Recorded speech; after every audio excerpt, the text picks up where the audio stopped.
Hi friends, please subscribe to Amravati Media and press the bell icon for more latest updates.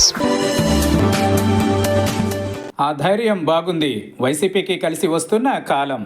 YSR Congress పార్టీలో స్పష్టమైన మార్పు కనిపిస్తోంది. ఈ ఎన్నికలలో ఓటమి తర్వాత కొన్ని ప్రాంతాలలో పార్టీ శ్రేణులు ధైర్యంగానే పోరాటం చేస్తున్నాయి. మున్సిపల్ ఉప ఎన్నికలలో అదే స్పష్టమైంది. సాధారణంగా ఇటువంటి ఎన్నికలలో అధికార పార్టీ ముద్ర ఉంటుంది. వారికి అన్ని విధాలా అనుకూలంగా ఉంటుంది. ఆ సమయంలో అధికార పార్టీకి ఎదురుగా వెళ్లడం కష్టతరమైన పని. దాడులను ఎదుర్కోవడం, కేసులను ఫేస్ చేయడం అంత ఈజీ కాదు. కానీ వైఎస్ఆర్ కాంగ్రెస్ పార్టీ శ్రేణులు ఈ విషయంలో కొన్ని ప్రాంతాలలో సక్సెస్ అయ్యాయి. తిరుపతిలో చివరి వరకు భూమన కరుణాకర్ రెడ్డి, ఆయన తనయుడు అభినయ్ రెడ్డి గట్టిగానే పోరాడారు. తునిలో సైతం అదే స్పష్టమైంది. దాడిశెట్టి రాజాతో పాటు ముద్రగడ పద్మనాభం, కురసాల కన్నబాబు ఇదే మాదిరిగా చివరి వరకు అడ్డుకునే ప్రయత్నం చేశారు. పిడుగురాళ్లలో సైతం వైసీపీ నేతలు అడ్డగించారు. అయితే కూటమి గెలవవచ్చుగాక, కానీ వైఎస్ఆర్ కాంగ్రెస్ పార్టీ నేతలు, శ్రేణులు ధైర్యంగా ఎదుర్కోవడం మాత్రం విశేషమని చెప్పాలి. 2021లో స్థానిక సంస్థల ఎన్నికలు జరిగాయి.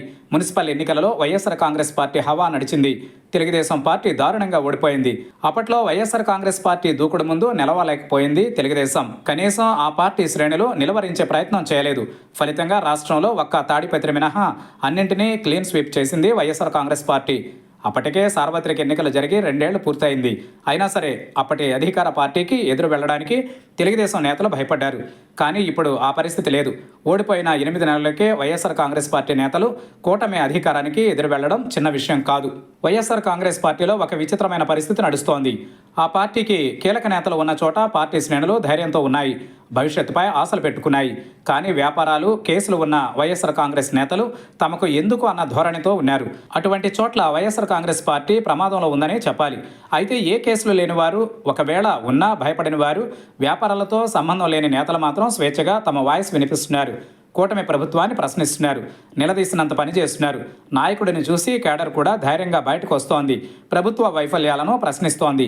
అయితే స్వల్పకాలంలో ఓటమి నుంచి గుణపాఠాలు నేర్చుకుంది వైఎస్ఆర్ కాంగ్రెస్ పార్టీ.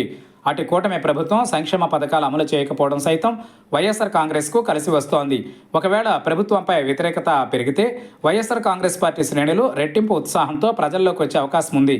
ప్రజా పోరాటాలు చేసే ఛాన్స్ కనిపిస్తోంది. ప్రస్తుతం కొన్ని ప్రాంతాలలో మాత్రమే వైఎస్ఆర్ కాంగ్రెస్ పార్టీ యాక్టివ్గా ఉంది. మరికొన్ని ప్రాంతాలలో అయితే అసలు పార్టీ ఉందా లేదా అన్న సందేహాలు మాత్రం వ్యక్తమవుతున్నాయి. వీటన్నింటినీ సరిచేసి ముందుకెళితే వైఎస్ఆర్ కాంగ్రెస్ పార్టీకి ప్రజాదరణ దక్కవచ్చు.